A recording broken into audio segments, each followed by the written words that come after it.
पूरा मार्केट परी आज आम मीठा दही बनैबा। देखंतु पूरा आइसक्रीम परी बसी। सठिक टिप्स आ ट्रिक सहित पूरा परफेक्ट मीठा दही तैयारी करिबा। तो चलंतु देखि नबा आज रेसिपी। तो मुझे 1 लिटर क्षीर नहीं, मुझे देसी गाई क्षीर नहीं। आपड़ ये पैकेट क्षीर भी नहीं पारे।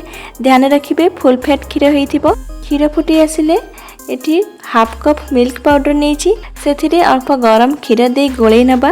ध्यान रखिए जमती लम्स ना होथिबा। आ जदि लम्स हो जाउची तो गोटे छाणी द्वारा छाणी देबे, तापर क्षीर रे देबे।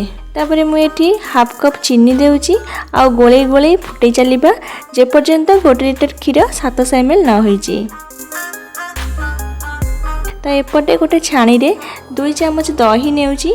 मुझे घर तैयारी दही नहीं। ध्यान रखिए दही टिके खट्टा होइतिबो। दही रु एक्स्ट्रा पानी सब बाहर करबा पई एमिति छाणी रे ही रखिदेबा। तापरे गोटे कड़ाई रे मुझे 1/4 कप बा 4 बड़ चामच चीनी नहीं। चीनी को आमे लो फ्लेम रे मेल्ट करिबा। देखंतु चीनी धीरे धीरे मेल्ट हेलानी। चीनी को गोले गोले मेल्ट करिबा जे पर्यंत चीनी रा कलर चेंज न होईची। ध्यान रखिए गैस रा फ्लेम लो ही रखिए। देखंतु एमती चॉकलेट कलर रखिए। आठू अधिका डार्क करिबेनी। कौन हेबो ना दही मीठा लागिबा बदल रे पिता लागिबो। तापरे आमे अल्प अल्प गरम क्षीर को देई एमती संगे संगे गोले चलिबा।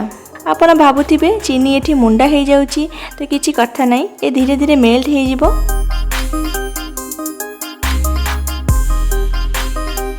तो एबे आमे सबतक क्षीर को देई देबा आ फुटिबा को छाडी देबा। देखंतु क्षीर एठी 700 ml हे गलानी। एबे गैस बंद करि देबा आ क्षीर को ठंडा करि देबा। तापर देखंतु दही रु एठी पानी अलग हो गलानी। एबे गोटे बड़ पात्र रे देई देबा आ दही को भल भाबे फेंटी नबा।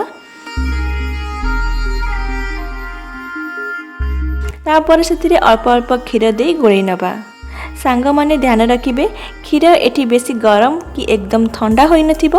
अल्प नख उषुम थिबो, सेही समय रे दही जमैले परफेक्ट जमिबो।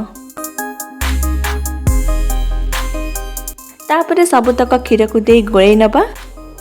देखंतु ऊपर जो फेण फेण होउची आम दही को पूरा मार्केट परि बनैबो। दही जमैबा पई मु एठी माटीर पात्र नेउची। आपण एठी स्टील नाही तो काचर पात्र भी नहीं पारिबे, किंतु ट्राई करिवे एमिति माटीर पात्र नेबाको। काहे कि ना दही रे जो माटीर फ्लेवर आ वासना आसे खाइबा को बहुत भल लागि थाए आ पूरा मार्केट दही परि लागे। एबे आमे माटी पात्र रे दही को देई देबा। तापरे याकु कवर करी गोटे गरम जगह रे रखि नेबे जेउटी बेसी पवन बाजु नथिबो। तापर दिन सकाळु देखंतु दही हमर एठी परफेक्ट जमिची। दही को मु एठी राति रे बनैथिली, एबे सकाळु देखौची पूरा आइसक्रीम परी दही बसीची। दही सेतबेले खाइबा को भल लागे जेतबेले ए ठंडा होई थाए। तो एबे याकु 2 रु 3 घंटा पई फ्रिज रे रखि नेबा। देखंतु एबे हमर ठंडा ठंडा मिष्टी दही बा मीठा दही खाइबा को रेडी। आशा करूँ आज ये रेसिपी आपन को निश्चिंत पसंद आसीथिबो। वीडियो पसंद आसिले वीडियो को लाइक करिवे, शेयर करिवे और चैनल को सब्सक्राइब करिवे।